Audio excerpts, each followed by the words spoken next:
श्री गुरु चरण सरोज रज निज मन मुकुर सुधार वरण रघुवर विमल जस जो दायक फलचार। श्री हनुमान जी के चरणों में नमन करते हुए पुनः श्री हनुमान जीवन से जीवन की सीख श्रृंखला के आगे के चरणों में बढ़ते हैं।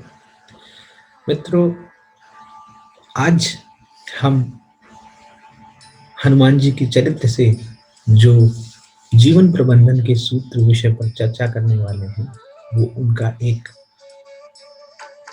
निरअहंकारिता का गुण है।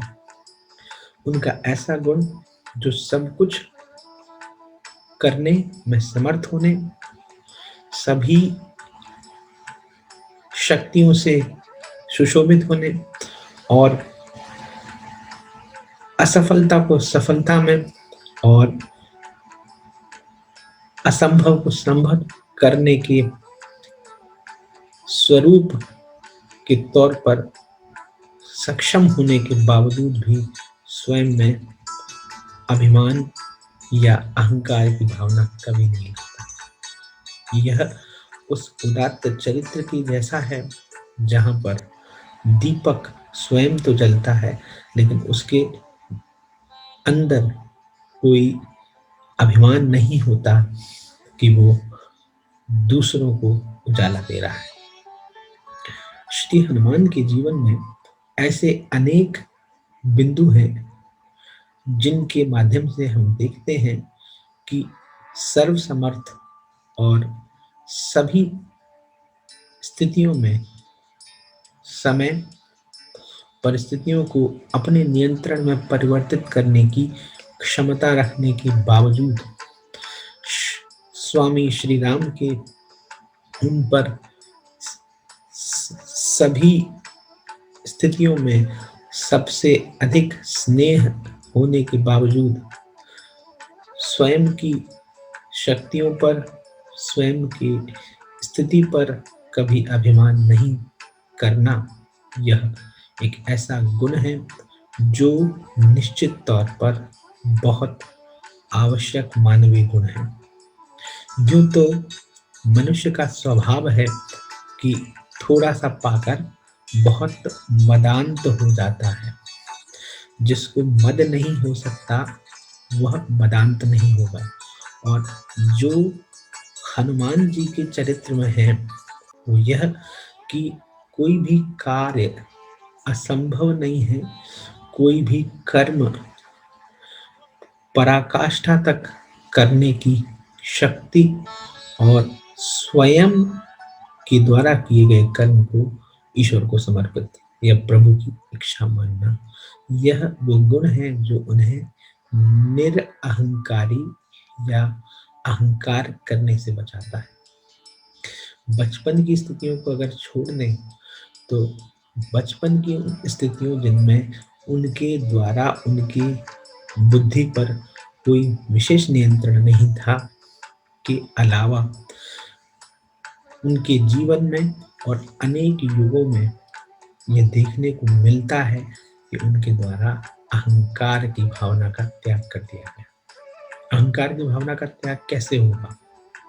उसके कुछ सूत्र उनके ही गुणों और उनके ही चरित्र को सूक्ष्मता से देखने पर विश्लेषित होता है। जैसे वे मैं की भावना के अंदर नहीं रहते, वे प्रभु की इच्छा की भावना के तहत रहते हैं। वे मैं की भावना में नहीं रहते और प्रभु की इच्छा में ही समर्पित रहते। मैं दो बार ऐसा इसलिए बोल रहा हूँ कि यहाँ प्रभु की इच्छा में अपनी इच्छा या अपने आप को ढाल लेने का स्वभाव निश्चित तौर पर अगर हमारे अंदर आ जाए तो ये मैं की भावना है वो खत्म हो जाएगी। मैं निमित्त मात्र हूँ, मैं कारक कर्ता कर्म और इस कर्म के पीछे का फलदायी तत्व नहीं हूँ।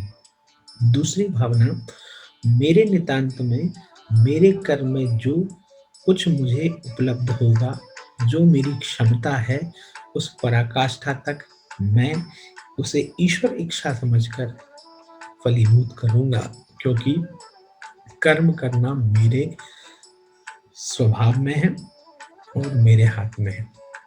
यह कर्म का एक स्वाभाविक गुण है और अगर इसे हम इस तरह से अपनाएं जैसा हनुमान जी ने अपनाया हुआ था कि कर्म को कठिन, अधिक, कम, ज़्यादा या उसके श्रेय लेने की के संदर्भ में ना जाकर उसको कर पाने या प्रतिफलित कर देने के लिए अच्छी इच्छा शक्ति से और ईश्वर को साक्षी मानकर अगर कर्म किया गया है तो वो मैं की भावना को नहीं लाएगा। जीवन में श्री हनुमान जी के चरित्र में ऐसे अनेकों बारीक या सूक्ष्म गुण हैं जो उन्हें अहंकारिता से बचाते हैं। वह सादगी प्रतीक का प्रतीक है। वे स्वच्छता को पसंद करते हैं, वे सहजता को पसंद करते हैं और ये जो स्वच्छता, सादगी और सहजता है निश्चित तौर पर अहम को या व्यक्तित्व में किसी ऐसे भावना को नहीं उत्पन्न होने देता जिससे ईश्वर के प्रति उनकी लगाव को कमी मिले।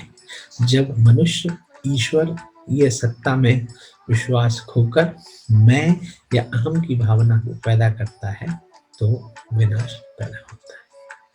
हमारी क्षमता में ये नहीं है कि हम ये बात करें, लेकिन प्रभु इच्छा से हम ये चर्चा कर पा रहे हैं। शेष अगले अंक में हनुमान जी के चरित्र पर चर्चा करेंगे। तब तक के लिए नमस्कार। जय श्री राम, जय हनुमान।